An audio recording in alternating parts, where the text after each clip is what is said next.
Buat firman, Tuhan Yesus, kami mau mendengarkan firman. Sampaikanlah isi hati Bapa kepada setiap kami, anak-anak Bapa. Terima kasih, kami sangat percaya. Kami semua adalah undangan Bapa di rumah Tuhan, di rumah Bapa. Dan kalau Tuhan masih mengundang kami ibadah saat ini, berarti Tuhan mau bicara sesuatu dalam hidup kami. Kami buka hati kami, lebih dari semua tantangan, pikiran yang mencoba membawa kami jauh dari Tuhan, lebih dari semua tuduhan dan apapun kami berkata hari ini, kami mau dengar suara Bapa. Kami mau dengar Tuhan.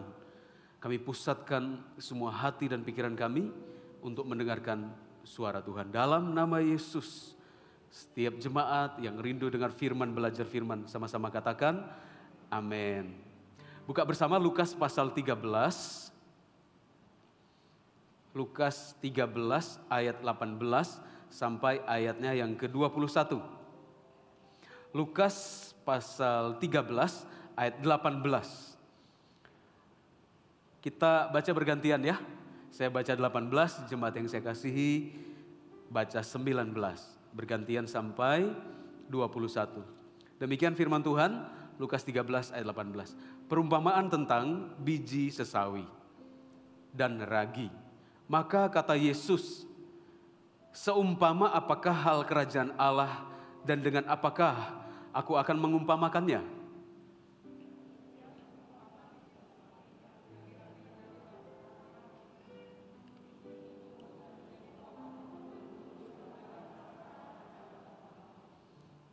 Dan ia berkata lagi,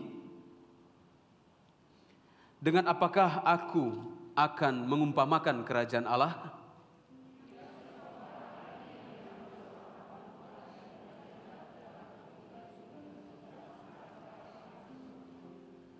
Sepanjang hari ini saya berbicara tentang biji sesawi. Ambil dari berbagai kitab mengenai biji sesawi. Saya munculkan tema-temanya. Ibadah 1 berbeda dengan ibadah 2 dan ibadah 3 juga berbeda. Ibadah 3 kita berbicara tentang melibatkan Tuhan. Ya, katakan biji sesawi. Kenapa biji sesawi itu Tuhan pilih jadi perumpamaan untuk mendescribe kerajaan sorga? Kita kan berdoa ya, kita supaya suatu saat kita ke sorga. Tapi sebelum kita ke sorga, Tuhan sebenarnya sudah beritahu hal kerajaan sorga itu seumpama. Dan bahkan di doa Bapa kami juga sudah dijelaskan. Ketika murid-murid minta diajari berdoa, Tuhan Yesus sampaikan begini. Kalau kamu berdoa, berdoalah, Bapa kami yang di sorga, dikuduskanlah namamu, datanglah kerajaanmu. Jadi sebelum kita masuk ke kerajaan Bapa di sorga nanti dalam kekekalan, katakan saya masuk sorga. Bilang kanan kiri, Anda juga. Katakan jangan ketinggalan. Sebelum kita masuk ke sana, di bumi kita bisa mengundang kerajaan sorga. Yang dimaksud dengan mengundang kerajaan sorga adalah karakteristik kerajaan sorga itu sudah bisa dinikmati di bumi. Bagaimana supaya kerajaan sorga itu bisa datang dalam keluarga kita? Bagaimana supaya kerajaan sorga itu bisa datang dalam hubungan kita? Bagaimana kerajaan sorga itu ada di tempat kerja? Aduh, pastor, kerajaan sorga di tempat kerja saya yang ada pertikaian. Kerajaan sorga di rumah tangga kami yang ada pertikaian. Kayak film ngeri-ngeri sedap. Gimana bisa? Yang ada adalah suara meninggi, saling melontarkan tuduhan. Tuhan Yesus berkata dengan gamblang, bagaimana ya saya mendescribe, saya menggambarkan tentang kerajaan sorga, begini loh, seumpama biji sesawi. Jadi berarti begini, kalau kita mengerti tentang biji sesawi, kita bisa mengerti tentang kerajaan sorga. Karena biji sesawi menceritakan tentang kerajaan sorga. Tuhan Yesus memberikan perumpamaan gak jauh-jauh. Sesuatu yang bisa kita kelola dengan pikiran kita. Kerajaan sorga, bahkan firman itu gak jauh kata firman Tuhan. Kerajaan sorga ada di hatimu. Kalau kita mengerti tentang biji sesawi, kita bisa mengerti tentang bagaimana hidup ini. Bagaimana sorga ada dalam hidup kita. Nah, biji sesawi itu adalah sesuatu yang sangat kecil. Paling kecil di antara benih tumbuh-tumbuhan. Saya pernah melihatnya sih. Ada seorang pemimpin di Surabaya pernah tunjukkan ke saya benih sesawi. Lalu kemudian saya dapat kesempatan pergi ke Israel. Juga saya lihat memang seperti titik aja, titik pulpen yang ujungnya lancip, Anda buat satu titik, itulah biji sesawi. Tapi uniknya dari biji sesawi yang kecil ini bisa jadi pohon besar, kemudian bisa muncul ranting-rantingnya, carang-carangnya, jadi sangat rimbun sehingga burung-burung di udara bersarang pada ranting-rantingnya. Sangat kecil, ini berbicara soal dalam banyak area kita. Kalau kita memperhatikan hal-hal kecil, maka kita sebenarnya akan bisa menyelesaikan banyak persoalan dalam hidup. Percaya enggak bahwa banyak hal besar persoalan dimulai dari hal kecil? Pertengkaran-pertengkaran yang ada itu sebenarnya dimulai dari hal-hal sepele. Saya kasih perumpamaan tadi di ibadah sebelumnya. Kebanyakan pertengkaran suami istri itu dimulai dari hal kecil. Misalkan, ganti bohlam. Istrinya berkata, "Pak, udah mati tuh bohlam yang di belakang itu loh. Udah mati." Suaminya berkata, "Nanti aja." "Oke, nanti aja." Nanti ajanya 3 bulan kemudian, gak diganti-ganti. Dari awalnya istrinya yang manis dan lembut, penuh dengan tiba-tiba teriak dan berkata, "Pak, apa ini? Katanya nanti aja, sudah 3 bulan." Tiba-tiba suaminya tersinggung. "Nah, istri kok bisa bentak suami? Udah gak benar ini, saya mau lapor Pak Maksi." Lalu istrinya kesel berkata, "Kalau Papa gak mau ganti bohlamnya, saya panggil suami tetangga." Lebih cemburu lagi dia, "Sudah kurang ajar ini, masa begini?" Iya kan, pergumulan sehari-hari dimulai dari hal kecil. Persoalan-persoalan yang kenapa itu bisa jadi persoalan? Karena itu kecil. Karena saking kecilnya kita menyepelekannya dan berkata, nantilah. Makanya Tuhan berkata kalau setia dengan perkara kecil, kalau kita bisa taklukkan perkara kecil, sekalipun mudah ditaklukkan karena kecil. Tapi karena dia kecil, kita meremehkan. Itulah kekalahannya Goliat. Dia meremehkan yang kecil, namanya Daud. Ada banyak orang-orang raksasa-raksasa di gereja, raksasa iman harusnya, orang-orang yang dipakai besar, runtuhnya karena hal kecil. Cuman karena lidah gak bisa dikekang gitu loh. Pintar iya, diurapi iya juga, pengalaman bergereja iya juga, pengalaman lah pokoknya soal gereja. Hanya ada satu celah dalam hidupnya, gak bisa jaga omongan. Karena lidah, kata firman Tuhan, maka tubuh ini, lidah itu kita makan daripada lidah yang kita suka gemakan. Mari kita jaga hal kecil. Biji sesawi itu penting kita pahami. Karena itu kecil. Tapi kalau kita bisa taklukkan, maka kita akan dipercayakan hal-hal besar kata Tuhan. Katakan setiap perkara kecil akan menerima perkara besar. Saya berdoa, Anda semua jadi pengusaha yang sukses, amin. Saya berdoa, Anda yang single, berumah tangga suatu saat dengan orang yang Anda cintai. Dan hidupnya tuh jadi orang yang diberkati. Saya berkata berkat bukan cuma soal uang, tapi harmonis gitu. Harmonis itu bukan berarti gak ada pergumulan, bisa beda pendapat juga. Saya dan istri saya juga beda pendapat loh. Masa sih? Iya benar. Tapi gak seperti yang di ngeri-ngeri sedap itu. Ada pergumulan, tapi bisa diselesaikan. Namanya manusia ada tantangan, beda pendapat, salah nangkep. Tapi karena kita ini setia dengan perkara kecil, selesaikan dengan baik, makanya bisa mengerti, bisa terjadi kemenangan. Kerajaan sorga datang. Kerajaan sorga seumpama biji sesawi. Jadi ini penting. Belajar tentang biji sesawi itu penting dalam hidup. Biji sesawi itu kata firman Tuhan ditanamkan lalu dia bertumbuh. Di ayat yang ke-19 dikatakan, ia seumpama biji sesawi yang diambil dan ditaburkan orang di kebunnya. Biji itu tumbuh, katakan tumbuh.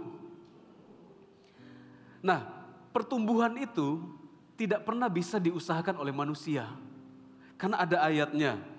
1 Korintus 3 ayat 6 dan 7 bisa munculkan. 1 Korintus 3 ayat 6 dan 7. Berkata, aku menanam, Apolos menyiram, tetapi Allah yang memberi pertumbuhan. Selanjutnya, karena itu yang penting bukanlah yang menanam atau yang menyiram, melainkan Allah yang memberikan pertumbuhan. Katakan Allah memberikan pertumbuhan. Kita ini tugasnya hanya menabur, menanam, menyiram. Tugas Tuhan itu atau urusan Tuhan itu yang menumbuhkan. Nah soal menumbuhkan, manusia nggak bisa menumbuhkan tanaman, nggak bisa. Benih hebat apapun kalau Tuhan berkata mati. Memang ada orang yang nggak percaya Tuhan juga, ateis gitu. Dia tanam dan dia bisa berkatakan tumbuh, saya yang tumbuhkan. Enggak. Waktu dia tumbuh malam hari dia nggak tahu proses tumbuhnya gimana. Kita juga begitu. Kalau kita memahami biji sesawi, kita harus tahu bahwa waktu kita taburkan, ada waktunya untuk tumbuh. Tumbuhnya kata firman Tuhan tidak diketahui orang. Pertumbuhan itu datangnya dari Tuhan.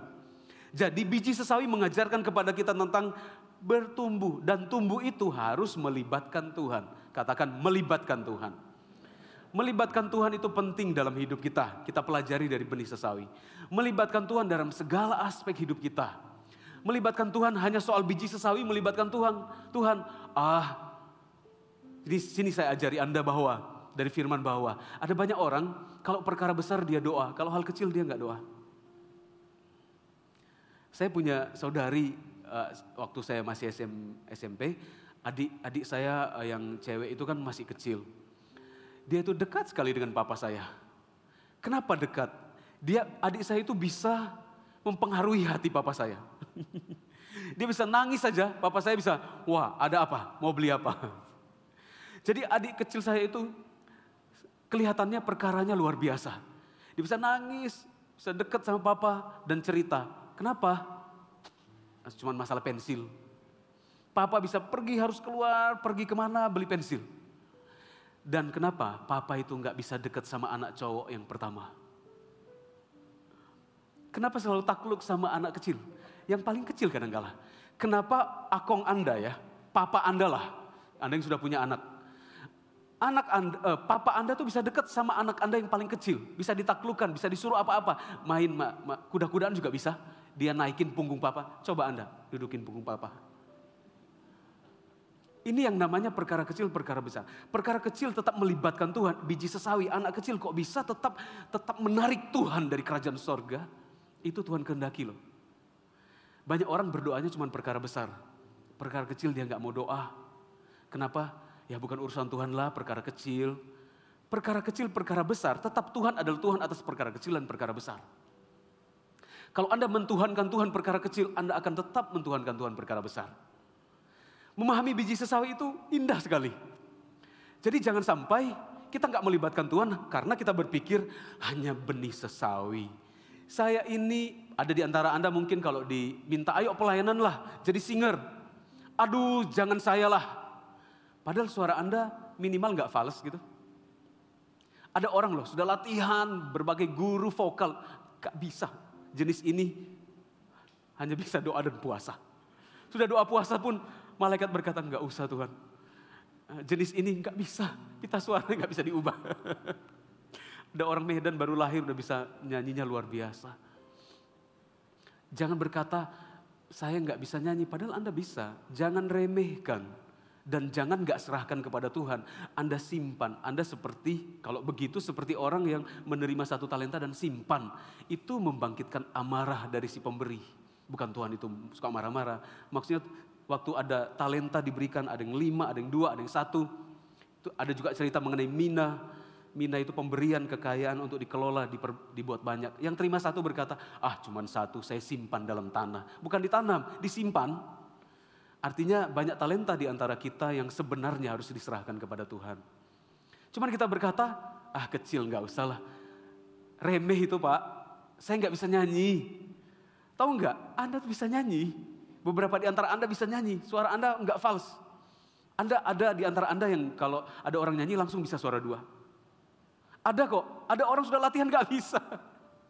Ada yang bisa langsung suara 3. Yaitu, di Lapotua di Ngeri-Ngeri Sedap itu. Nyanyi. Agak lain kau. Yang belum nonton tuh mungkin apa sih yang diomongin. Film itu loh, film Medan. Lagi viral hari ini. Anda itu punya benih sesawi yang jangan diremehkan. Anda bisa mimpin 1 CG, jangan remehkan. Jangan remehkan kecil Pak. Saya berdoa suatu saat Anda akan terkaget-kaget. Sesuatu yang kecil Anda remehkan selama ini, ketika kemudian diperhatikan, ternyata pemasukannya jauh lebih besar dibanding main job Anda hari ini. Ada banyak ide yang begitu, sudah punya pekerjaan nih, tapi kemudian ada ide bisnis, kelihatannya kecil, tapi waktu dikelola, kok pemasukan lebih besar daripada pekerjaan saya sekarang? Karena kerajaan sorga itu soal kesetiaan. Kerjakan yang kecil. Semua orang, semua hal besar dimulai dari hal kecil. Gedung Sun Plaza ini nggak langsung dalam semalam tiba-tiba ada. Ditendang sama sang kuryang. Jadi, gedung Sun Plaza ini dimulai dari peletakan batu pertama. Hal-hal yang besar dalam hidup sebagai orang Kristen selalu dimulai dari satu ide sederhana, satu hal yang kecil, lalu nggak diremehkan dan setia mengerjakannya. Saya juga dalam pelayanan, juga begitu. Pelayanan itu bukan jenjang karir ya, pelayanan itu malah bertambah banyak tanggung jawab sih. Bukan berarti kalau sudah gembala regional, wow karirnya, enggak ada karir-kariran. Semua tetap hamba Tuhan. Tapi saya memang memulai pelayanan saya, angkat-angkat ini sound system, bongkar sound system. Dulu awal di Medan juga begitu. Dari Putri Merak Jingga, sekretariat kita di sana. Lalu hari Sabtu pagi kita harus pergi ke Geraha Niaga. Anda tahu nggak gedungnya? Di daerah Glugur. Geraha Niaga itu ibadah Pro-M lantai 5. Disetting supaya ibadah Pro-M hari Sabtu. Selesai jam 9, jam 10. Bongkar lagi sound systemnya. Pergi setting di Grand Liberty.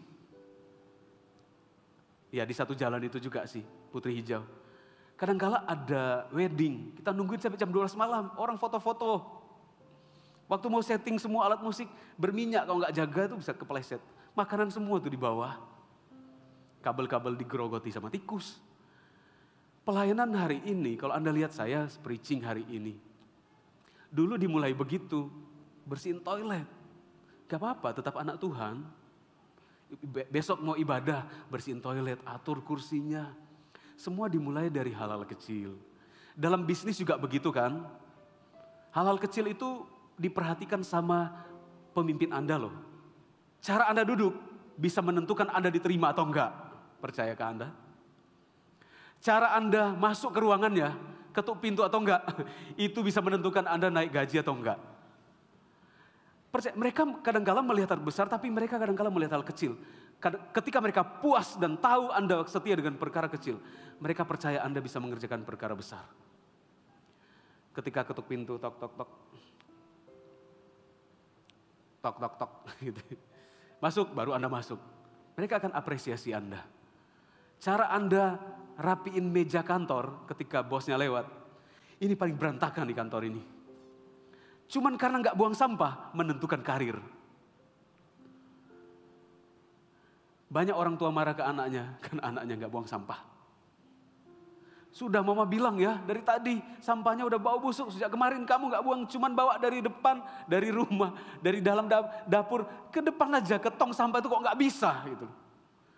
Tiba-tiba mamanya dipenuhi roh khotbah.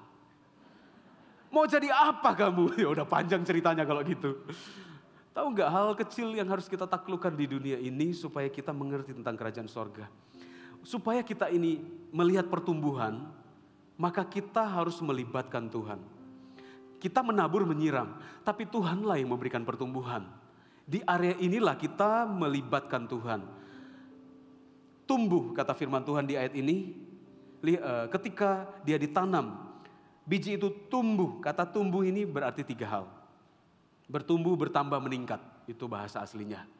Bertumbuh, bertambah, meningkat. Seperti kata firman Tuhan. Tuhanlah yang memberi pertumbuhan.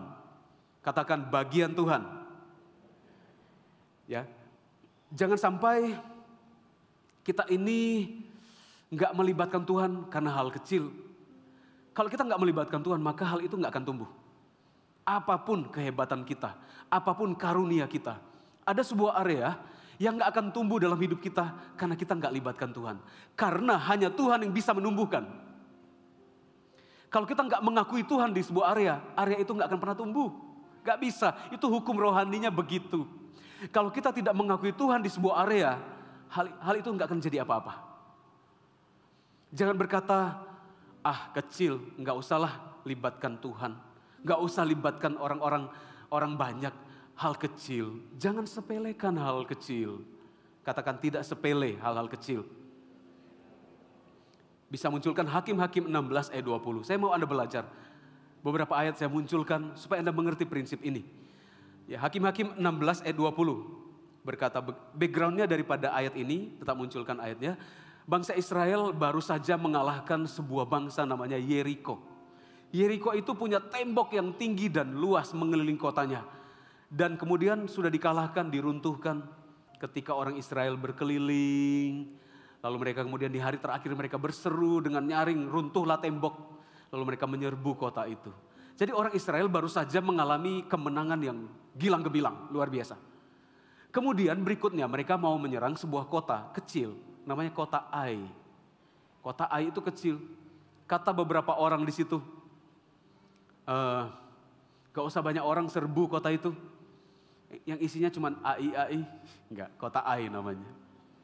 Jangan remehkan AI. Kota Ai itu nggak banyak penduduknya, sedikit aja. Lalu orang Israel mengirim hanya beberapa ribu pasukan. Lalu orang Israel dikejar mati beberapa orang.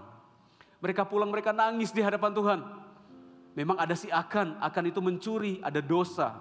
Makanya Tuhan buat mereka kalah. Tapi kita juga pelajari hal yang lain. Dalam peperangan jangan sampai karena kita sudah punya banyak. Hal-hal kecil yang Tuhan berikan kita kemudian sepelekan dan berkata, cuman kecil. Kita ini menghargai Tuhan waktu kita menghargai hal besar. Kita juga menyukakan Tuhan kalau kita menghargai pemberiannya yang kelihatan kecil.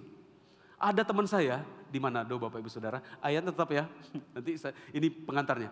Teman saya di Manado putusin pacarnya. Kenapa? Cuman karena sapu tangan. Kok bisa? Gini ceritanya. Anda mau dengar? Khotbah minggu depan. Teman saya, ya mereka pacaran.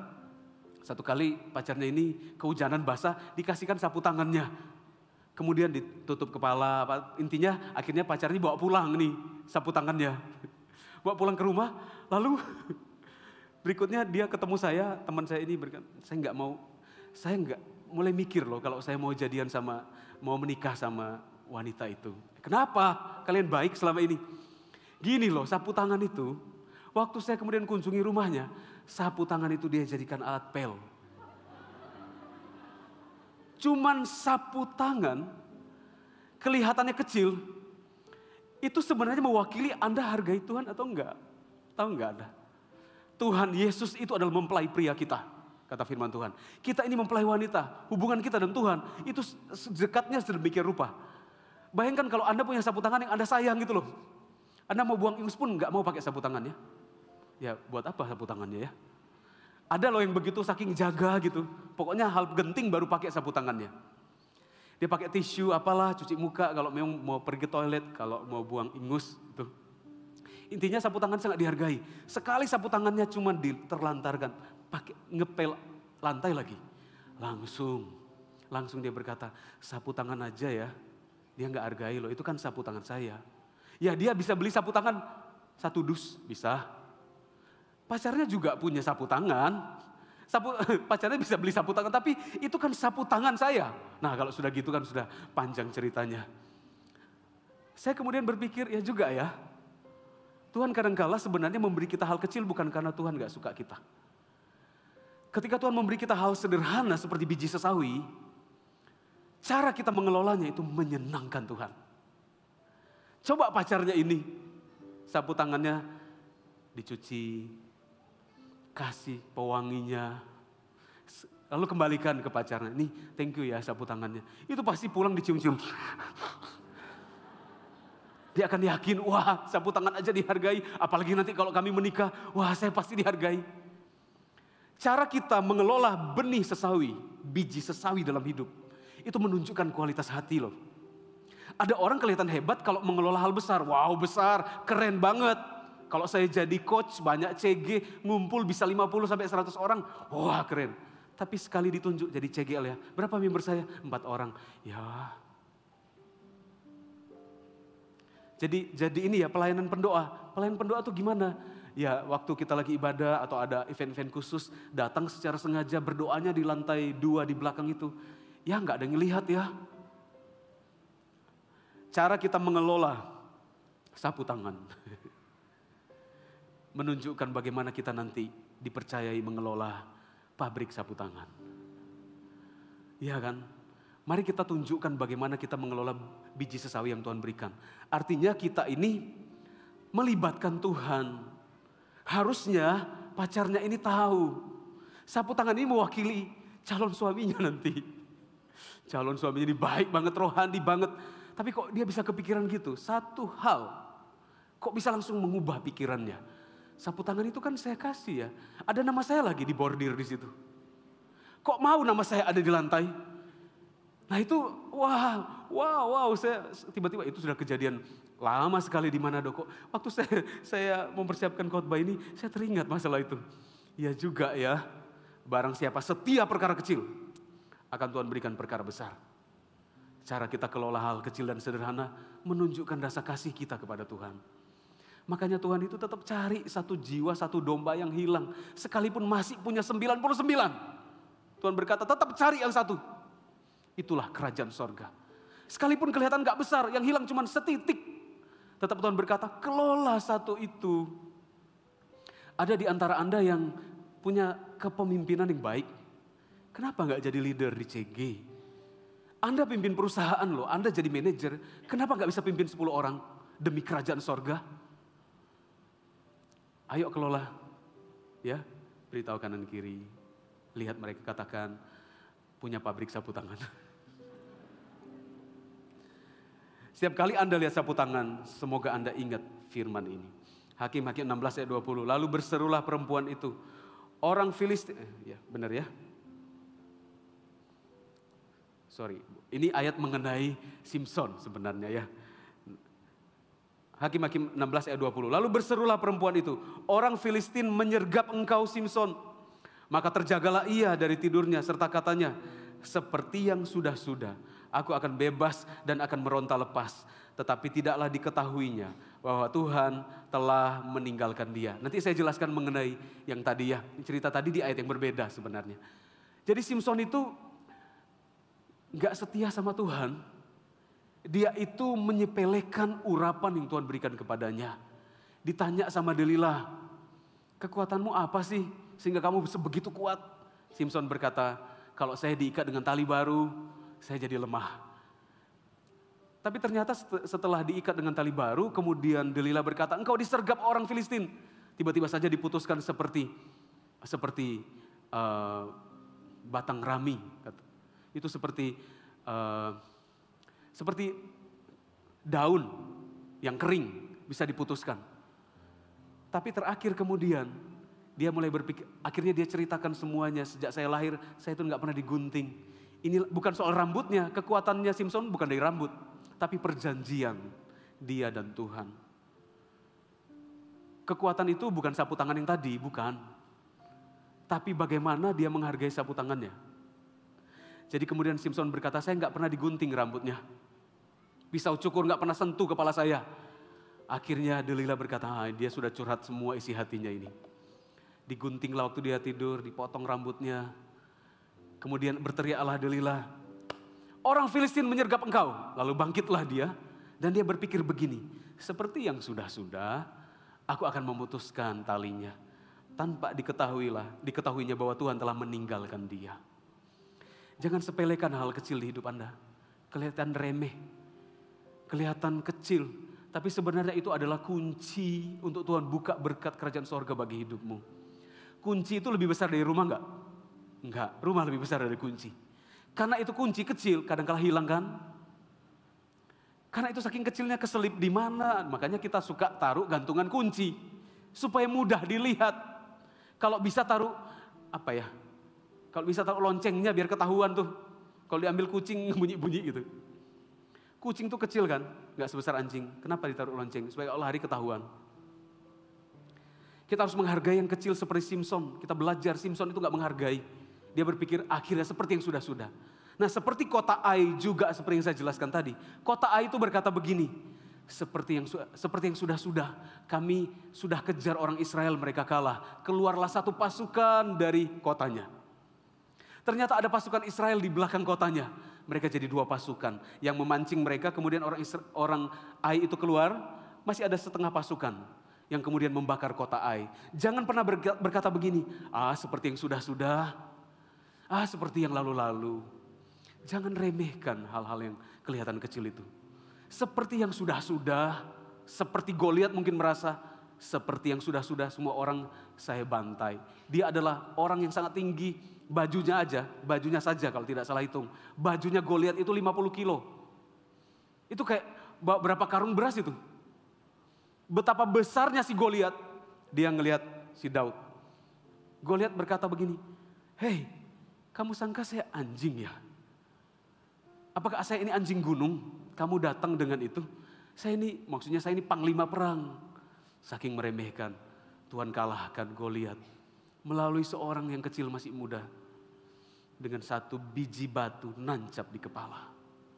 Ada banyak tantangan di depan kita seperti Goliat. Selama ini Anda ngurus CG gimana ya? Aduh, pelayanan ini gimana ya? Kerjaan gimana ya? Pasangan hidup gimana ya? Keluarga gimana? Aduh, saya nggak mau melayani lah. Sebenarnya kalau Anda bisa kelola, Anda bisa bedah kembali, sebenarnya kuncinya kadang-kala persoalannya kecil. Kalau Anda nggak remehkan itu, mungkin waktunya perlu dikelola nih. Banyak anak muda merasa sibuk sekali nggak bisa pelayanan. Sehari dia bisa main game 5 jam. Sebenarnya nggak sibuk sih. Gak tahu prioritas. Kelihatannya sibuk, gak tidur. Gak tidur saya. Terus akhirnya dilihat orang tuanya, capek wajahnya. Mau kemana? Ke gereja. Gereja lagi. Lihat wajahmu. Tinggal aja di gereja. Padahal enggak. Dia main game 6 jam baru ke gereja. Mau latihan, kamu latihan terus. Gak kelola hidupnya. Gak kelola. Lalu menyalahkan gereja. Sebenarnya ada banyak giant di depan kita ini. Saya nggak ngomongin toko ya. Ada banyak hal besar yang kelihatan kita sukar taklukan. Tahu nggak?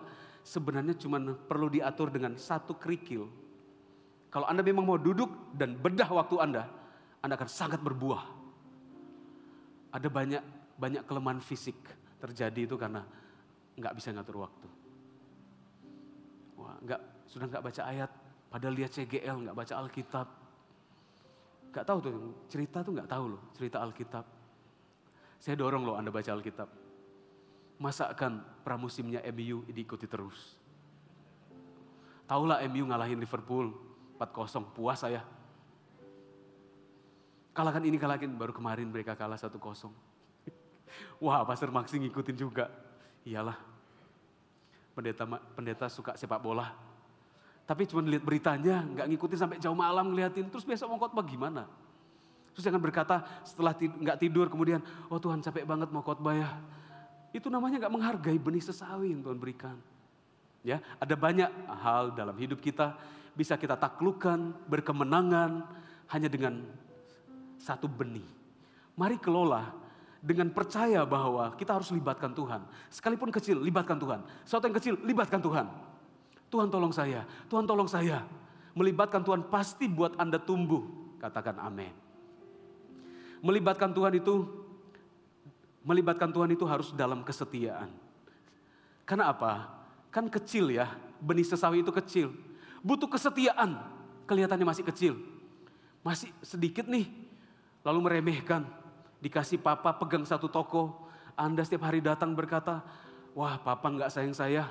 Masa pabrik itu kasihkan ke Koko, saya pegang satu toko. Ini nggak sehari customernya sedikit lagi yang datang. Wah, papa nggak sayang saya. Sebenarnya kadang-kala orang-orang yang disayang itu dikasih ke tempat yang sukar dulu. Tahu nggak? Seperti saya pelayanan pertama kali dari sekolah Alkitab, praktek pelayanan Sabtu Minggu. Saya diutus sama satu orang tua. Jadi kami sekolah Alkitab itu teman saya tuh sudah tua, tapi sekolah Alkitab juga. Jadi apa-apa langsung saya yang kerjakan. Karena beliau sudah tua, jadi saya kerjakan ngangkat kursi dan sebagainya. Kami pergi pelayanan satu gereja kecil, Bapak Ibu Saudara. Gereja kecil di desa, nggak ada toiletnya itu.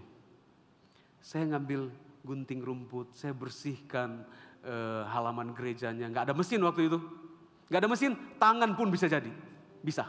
Saya bersihkan rapi semua, saya sapu gerejanya. Kerjakan. Walaupun waktu itu tidur ada tikusnya. Tikusnya jalan di perut saya. Saya pegang, oh gede banget tikusnya. Saya lempar mantul ke teman saya. Dia lempar mantul ke saya, beneran karena kecil. Kami nggak bisa tidur tuh begini. Nggak bisa, sempit. Kalau tidur itu harus miring. Supaya cukup itu Anda bayangkan. Saya kemudian mengeluh Tuhan, katanya mau jadi pendeta. Dipakai Tuhan luar biasa, kok ruangannya sekecil ini. Saya gagal Tuhan jadi pendeta. Katanya mau jadi pendeta dipakai Tuhan besar. Tempat tidur aja harus tidurnya nggak bisa telentang dua-duanya. Ya memang manusia nggak bisa telentang ya, mati. Telantang. Itu harus tidurnya miring loh. Dan miringnya berarti kanan terus, besoknya gantian ya, kiri. Kan nggak mungkin kami kiri berarti berhadapan-hadapan dong. Kanan terus, aduh setiap pulang tuh pegel ini. Lalu dosen saya tanya, gimana pelayanannya? Teman-teman yang lain pelayanan di gereja yang besar banget, fasilitas musiknya keren. Wah, mereka cerita, wow kami bangun pagi, ibu gembalanya seperti Civena lah ya. Istri saya baik, ibu gembalanya masakin sarapan. Wah sukacita. Maksi gimana gereja pelayanan Anda? Saya sudah tahu nih, dosen saya sudah tahu nih gereja. Sudah tahu saya paling muda, diutus lagi ke tempat paling sukar. Tapi saya catat semua jemaat-jemaat yang sudah gak pernah datang. Saya catat nama-namanya, saya tanya kepada jemaat yang masih hadir. Dulu gereja ini jemaatnya banyak enggak? Wah banyak. Coba ada siapa aja saya catat. Saya kunjungi setiap sore. Jemaatnya bertumbuh. 3 bulan kemudian saya tinggal. Kan cuma praktik pelayanan. Mereka sedih, mereka nangis. Pastor Maksi, manggilnya Maksi, waktu itu saya umur belum 17 tahun. Maksi jangan pergi dari gereja ini, datang lagi ya kalau sudah selesai sekolah Alkitab. Saya kunjungi, saya tahu ulang tahunnya mereka, saya doakan setiap sore. Orang-orang yang gak pernah datang lagi ke gereja. Anak mudanya cuma 4. Miskin sekali gerejanya. Tapi saya gak mengeluh, saya berkata Tuhan kok gerejanya kecil. Hargai yang kecil, nanti Tuhan kasih yang besar. Kan sudah terjadi hari ini. Anda semua besar loh berkatnya. Jemaat ini banyak. Dulu yang saya pimpin segini. Sekarang 8 gereja lokal. Sebentar lagi akan jadi 10. Titipapan dan Siantar kalau sudah jadi. Lalu bertambah-tambah. Anda mau dipakai Tuhan besar? Setialah dengan perkara kecil. Jangan remehkan sapu tangan dari Tuhan. Jangan remehkan. Gak ada harganya, kecil. Anda jangan ke tempat kerja dengan sebuah pemikiran. Kapan jadi kaya? Tahu nggak bahwa banyak orang hari ini nggak bisa kerja? Mereka makan aja susah loh. Saya ngomong gini, pengen nangis. Anda nggak tahu orang lain tuh sukarnya mau kerja gimana. Mau bayar kos-kosan aja susah kok. Anda kalau masih bisa bawa mobil, jangan di mobil banyak pikiran. Itu mobil itu cita-citanya seseorang loh. Jangan bawa sepeda motor, kehujanan, kapan lah punya mobil. Itu sepeda motor doanya orang yang belum punya sepeda motor. Mari kita menghargai hal kecil, karena saya tahu Anda akan dipakai Tuhan besar. Libatkan Tuhan dalam kesetiaan. Setia melayani Tuhan. Ya jangan pernah kita merasa profesional sehingga kita nggak libatkan Tuhan. Maaf ya Tuhan, sudah saya pro, nggak usah.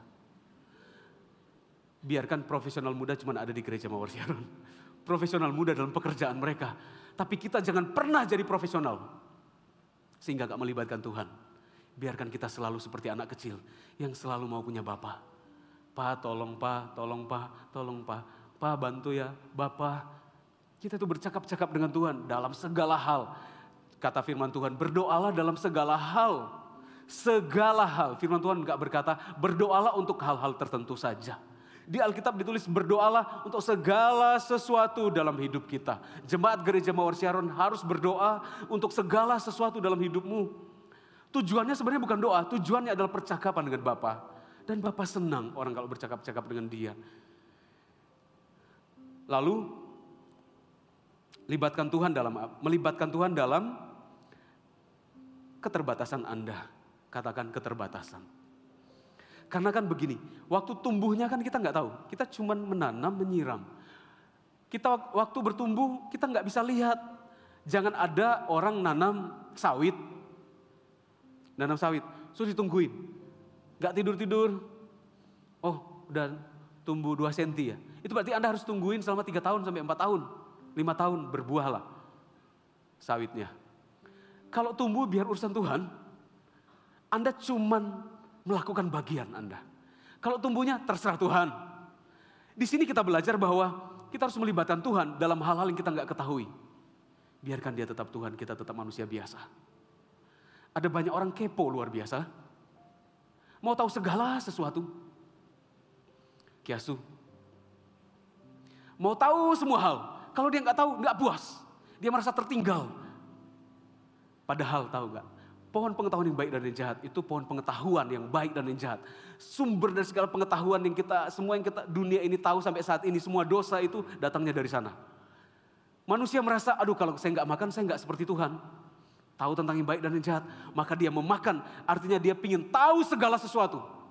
Ternyata tahu segala sesuatu belum tentu cinta Tuhan. Gak usah tahu segala sesuatu. Kalau Anda memang berbisnis di asuransi, pelajari semua asuransi di dunia ini. Jangan habiskan asuransi sih, tapi kerjaannya bersepeda 5 jam sehari, gak cari customer. Itu namanya mau tahu segala sesuatu gak fokus. Ya. Saya berdoa, saya melihat wajah Anda, saya lihat dengan iman, Anda diberkati Tuhan. Tapi Anda benar-benar harus menyerahkan keterbatasan Anda kepada Tuhan. Izinkan Tuhan, libatkan Tuhan dalam keterbatasan Anda. Tumbuhnya pohon itu nggak tahu, nggak usah tahu. Tahu segala sesuatu, ternyata belum tentu tahu Tuhan. Karena ada banyak orang ingin tahu ya, tapi belum tentu dia rohani. Tahu banyak hal, tapi nggak tahu tentang Tuhan. Itu 2 murid Tuhan Yesus perjalanan ke Emmaus, Yesus hampiri mereka. Yesus sudah bangkit, Yesus berkata, apa yang kalian percakapkan? Mereka berdua ngomong gini, kamu orang baru ya di sini. Kamu nggak tahu tentang Yesus yang disalibkan itu. Seolah-olah kamu ini dari mana aja gitu loh. Sekalipun mereka mempercakapkan segala sesuatu, mereka nggak tahu Tuhan di samping mereka. Belum tentu orang pintar tahu semua tentang dunia ini, belum tentu tahu Tuhan di sampingnya. Jadi lebih baik kita tahu apa yang cukup, yang memang harus kita ketahui. Tahu itu aja lah. Gak usah tahu semua, hafal semua artis Korea, nggak perlu. Kalau nggak nonton kayaknya kurang ya, hidup ini kurang, ada perasaan apa gitu. Kalau nggak ngikuti yang terbaru, fashion terbaru ya, kalau memang itu kerjaan Anda ya silahkan. Tapi semua kita itu punya keterbatasan. Yesus saja jalan mengajarkan begini, Tuhan Yesus berkata begini. Ada orang tanya, kapan kedatangan Tuhan ya guru? Maksudnya Rabi, Tuhan Yesus, kapan itu? Akhir zaman itu. Tuhan Yesus katakan apa? Hanya Bapa yang tahu, anak manusia nggak tahu. Artinya Tuhan Yesus mau ngomong sama murid-murid yang maha tahu itu, yang sok maha tahu. Tuhan Yesus berkata, jangan jadi kiasu. Saya nggak ngomong tentang seseorang. Ini istilah di Singapura, Singaporean. Katanya ya orang Singapura tuh mau tahu tentang segala sesuatu. Kok bisa begini? Enak enggak? Mereka bisa ngantri ngular tuh hanya karena minuman. Merasa senang tuh kalau saya heran orang tuh bisa ngantri, ya kan besok bisa beli. Rasanya puas tuh kalau jadi orang pertama beli handphone. Ya kan berikutnya tahun depan kan masih ada tuh. Tapi kurang seru adrenalinnya itu loh. Ya kan bukan soal sorga dan neraka, gak perlu diperjuangkan. Anda gak perlu tahu soal begitu-begitu. Lebih baik Anda mengerjakan tugas Anda, fokus, kerjakan yang lain, gak tahu gak apa-apa. Lebih baik kurang pengetahuan di area tertentu. Daripada apa yang Anda kerjakan, tidak. Yang harusnya Anda kerjakan, tidak Anda kerjakan. Hari ini, kerajaan sorga mau datang di hidupmu. Caranya adalah mengerti tentang biji sesawi. Biji sesawi mengajarkan tentang melibatkan Tuhan dalam hidup. Melibatkan Tuhan di dalam kesetiaan, melibatkan Tuhan di dalam dalam keterbatasan Anda dan melibatkan Tuhan dalam kelimpahan. Akhirnya kan dia bertumbuh, banyak burung di udara bersarang di cabang-cabangnya. Ada kehidupan di sana. Dikatakan kalian akan melihatnya. Dia akan tumbuh dan ada banyak carang. Jadi rimbun pohonnya. Di titik ini kita tetap harus memuliakan Tuhan. Ketika hidup kita udah rimbun, udah diberkati Tuhan. Kita melibatkan Tuhan di dalam ketidakpengetahuan, kelemahan kita melibatkan Tuhan juga dalam kelimpahan kita. Katakan datanglah kerajaan sorga dalam hidup saya. Berikan tepuk tangan buat Tuhan. Senang semua bangkit berdiri. Katakan biji sesawi. Haleluya. Tuhan, ajari kami. Kami mau supaya kerajaan sorga datang dalam hidup kami. Kami mau kerajaan sorga datang bagi keluarga kami. Kami mau kerajaan sorga datang bagi semua jemaat. Kami mau kerajaan sorga datang bagi pekerjaan. Datanglah kerajaan-Mu Tuhan. Berkatilah hubungan-hubungan kami. Berkatilah semua usaha kami. Tuhan dan kerajaannya datang memerintah dalam hidup kami. Dan hari ini kami mempelajarinya melalui perenungan mengenai biji sesawi. Benih yang kecil itu ya Tuhan. Dari benih sesawi kami belajar untuk melibatkan Tuhan. Bukan hanya kami melibatkan Tuhan dalam perkara besar. Kami belajar melibatkan Tuhan dalam perkara kecil. Ajari kami begitu Tuhan. Jangan sampai sudah kami diberkati jadi besar. Kami sepelekan hal-hal kecil atau kelihatan sederhana yang Tuhan berikan. Padahal kerajaan sorga itu seumpama benih sesawi, biji sesawi. Kalau kami setia perkara sederhana, Tuhan pasti berikan kami perkara besar. Dalam nama Yesus, dalam nama Yesus. Kita sembah Tuhan sama-sama. Haleluya. Bila Engkau tak bersamaku,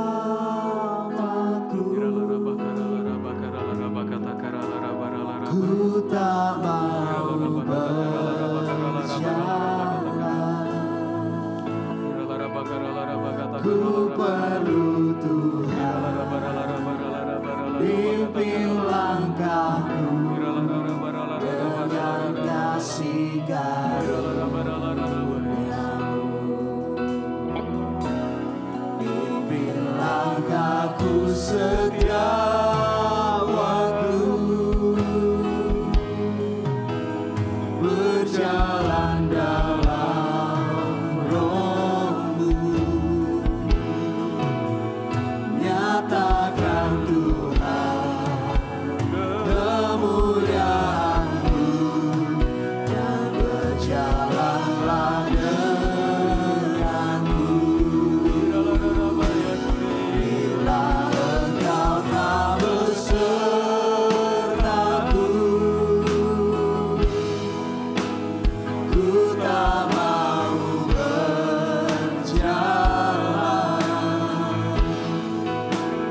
Ku perlu Tuhan, pimpin langkahku dengan kasih karunia-Mu.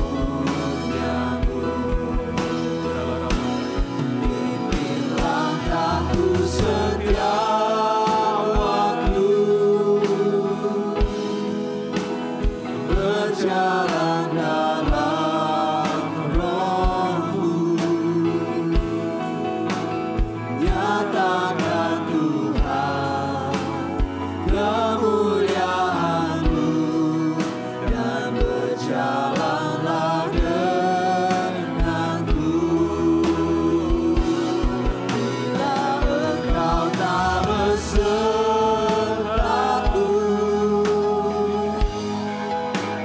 ku tak mau berjalan. Ku perlu Tuhan, pimpin langkahku dengan kasih karunia-Mu. Pimpin langkahku setiap waktu, berjalan dalam Roh-Mu. Nyatakan Tuhan Kemuliaan-Mu kemuliaan berjalanlah denganku. dan berjalanlah denganku. Bisa didoa kami Tuhan. Buat apa kami jalan jika bukan Tuhan sertai kami? Engkau Tuhan di dalam hal-hal yang besar yang Engkau percayakan. Engkau juga Tuhan di dalam hal-hal yang kecil dan sederhana. Kami mengakui Tuhan di dalam segala keadaan kami.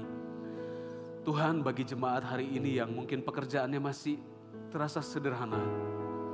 Mereka baru memulai usaha, keuntungannya masih kecil. Saya ucapkan berkat dalam nama Yesus akan menjadi besar. Tuhan pimpin mereka dalam roh kesetiaan. Mereka tetap memuliakan Tuhan dengan berkat yang kelihatan kecil. Mereka tetap juga memuliakan Tuhan dengan berkat yang besar dan melimpah. Baik dalam kelimpahan maupun kekurangan, kami tetap mengakui Tuhan dalam hidup kami. Urapi tangan mereka, apa yang mereka sentuh dengan tangan mereka, dibawa Tuhan jadi besar. Apa yang mereka kerjakan, disertai oleh Tuhan. Kemenangan menyertaimu. Setialah, taburkanlah kemenangan menyertaimu. Kerajaan sorga datang atas hidupmu di dalam nama Yesus. Bagi yang sudah kerja tapi belum dihargai, masih disepelekan, mungkin keluarga menyepelekan Anda, pekerjaan Anda kelihatan kecil, setialah. Engkau seperti Yusuf, kelihatan paling kecil, paling tidak dibutuhkan rasanya. Saya berdoa dan bernubuat dalam nama Yesus. Suatu saat Anda yang dipandang kecil, suatu saat Anda akan seperti Yusuf memberi makan keluargamu. Keluarga besar bahkan bergantung kepada berkat yang Tuhan berikan kepadamu. Supaya mereka melihat kemuliaan Tuhan dari hidupmu. Engkau akan diangkat oleh Tuhan jadi kepala bukan ekor. Engkau pemenang bahkan lebih dari pemenang. Di dalam nama Yesus. Dalam nama Yesus, beri tepuk tangan buat Tuhan. Haleluya.